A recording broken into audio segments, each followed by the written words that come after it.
Next activity. Set up an electric circuit as shown in figure 3.2. Place the metal to be tested in the circuit between terminals A and B as shown. ठीक है. Does the bulb glow? What does this indicate? You must have seen the wires that carry current in your homes have coating of Polyvinyl chloride, PVC. or rubber like material. Why are electric wires coated with such substances? What happens when metals strike hard surface? Do they produce a sound? The metals that produce sound on striking a hard surface are said to be sonorous.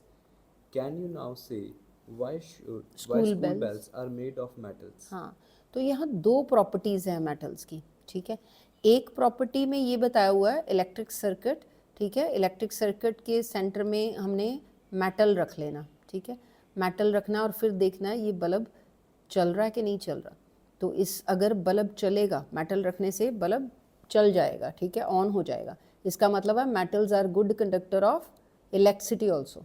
Heat भी good conductor heat के लिए और electricity. इसीलिए तो copper wires बनती हैं.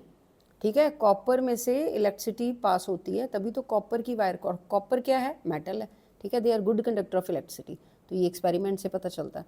और दूसरी इसकी प्रॉपर्टी, उसके बाद इन्होंने ये भी कहा है कि पीवीसी से उसको कवर किया होता है या रबर लाइक मटेरियल से कवर किया होता है कॉपर वायर को. क्यों?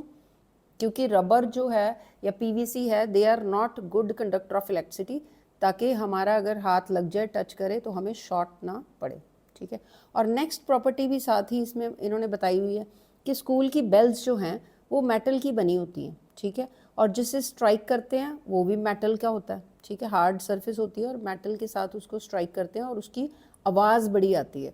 ठीक है, यही बताया हुआ है. जब उसको स्ट्राइक करते हैं मेटल्स को हार्ड सरफेस के साथ या किसी और चीज़ के साथ, किसी मेटल के साथ, तो उनकी आवाज़ साउंड बहुत ज़्यादा आती है.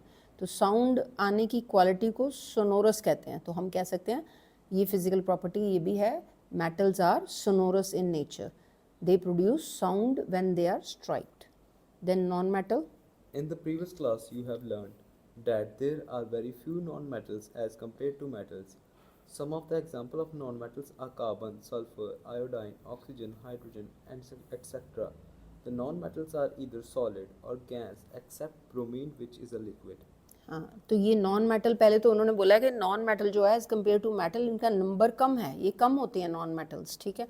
तो उसके बाद ये बताया कि नॉन मेटल्स की एग्जांपल देखो. कई बार ना पेपर में आ जाता होता है कि आप नॉन मेटल्स के साथ